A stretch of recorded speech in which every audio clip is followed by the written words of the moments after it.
Hi, my name is Saffron Higgins. I study English literature at Coventry University, and the topic for my dissertation will be how Gertrude Stein explores the I or the self. Now, I'll be studying two types of her content. I'll be studying her autobiographical content, that being the autobiography of Alice B. Toklas. I'll also be studying her poetic content, that being the collection of poems called Tender Buttons. I've also discussed in detail with my advisor what theories I'll be discussing. So the main theory I'll be using is queer theory, and that is how gender and sex fall into Gertrude Stein's work, especially as living as a queer woman during the modernist period. I'll also be discussing modernism in general, what that means, what the media of that era of literature and sort of was, and what that meant for Gertrude Stein. Finally, the reason that I've chosen this question is because Gertrude Stein is a really interesting writer. Her writing is very subversive. It almost completely goes against the entire definition of the sort of genres that she writes. For example, her autobiographies aren't actually autobiographies. Her poetry isn't structured in any form at all. And I think it's really interesting to look into poetry and autobiographies with a different sort of standard for the structure and sort of looking more into more of the psyche and the emotions. So I'm going to briefly introduce the question as to what that meant to people in the modernist period, especially the idea of the self.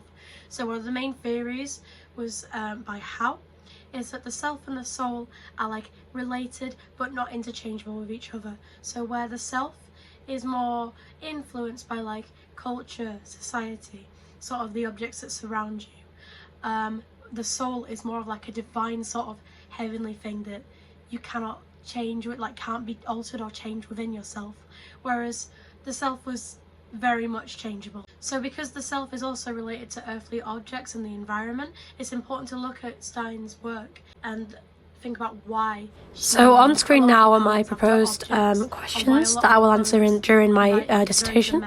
So how the idea of self is affected in modernism, why Stein utilises the I in relation to the themes of modernism in general, how Stein uses the I in her autobiography and how this is subversive, how the use of the I in Stein's poetry subverts the traditional poetic form, and how the idea of self has changed over time.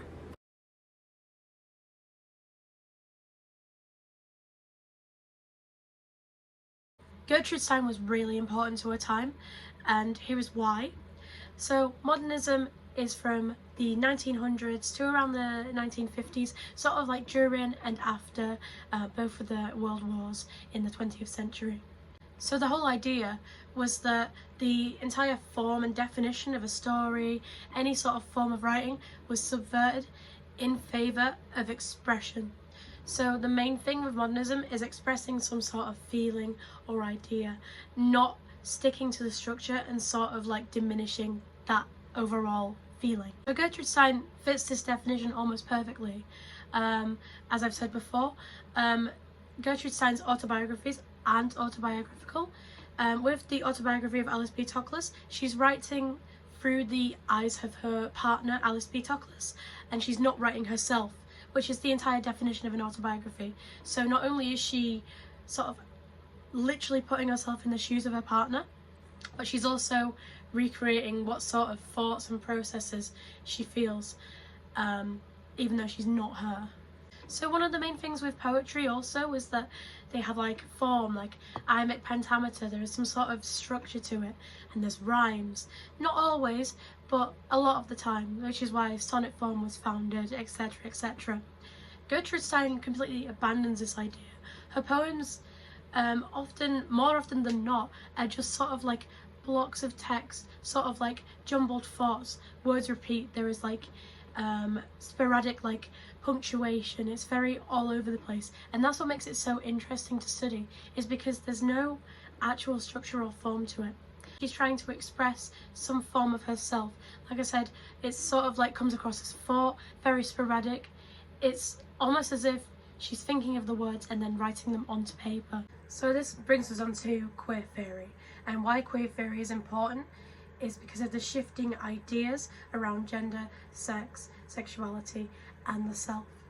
So Gertrude Stein is a very prominent figure, especially in queer modernism, because in her writing she creates these sort of domestic spaces with her and her partner, and she explores the objects and the feelings and the intimacy that's associated with the environment that she creates.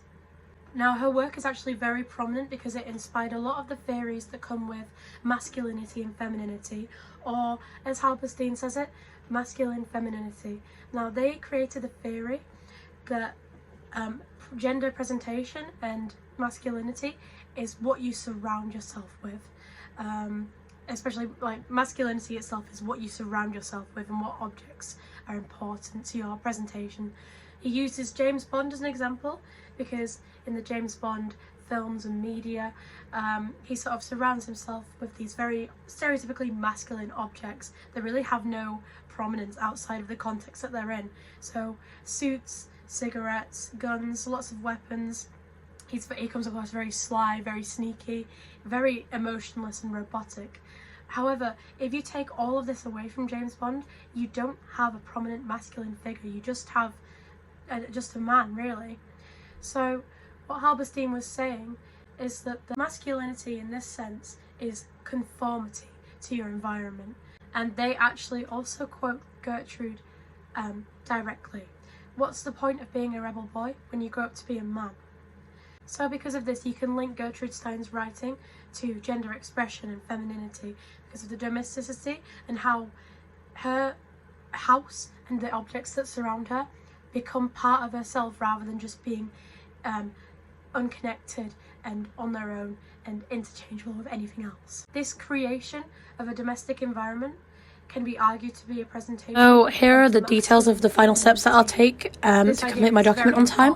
So I already have a bit of a structure for my document. I have a lot of things I want to talk about, but I would aim to have my document fully structured by the end of next week.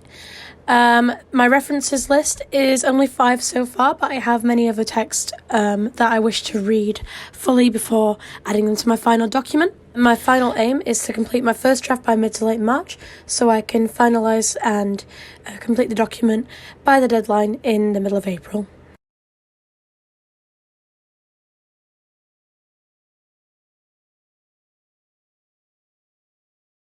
So thank you for watching my dissertation progress report.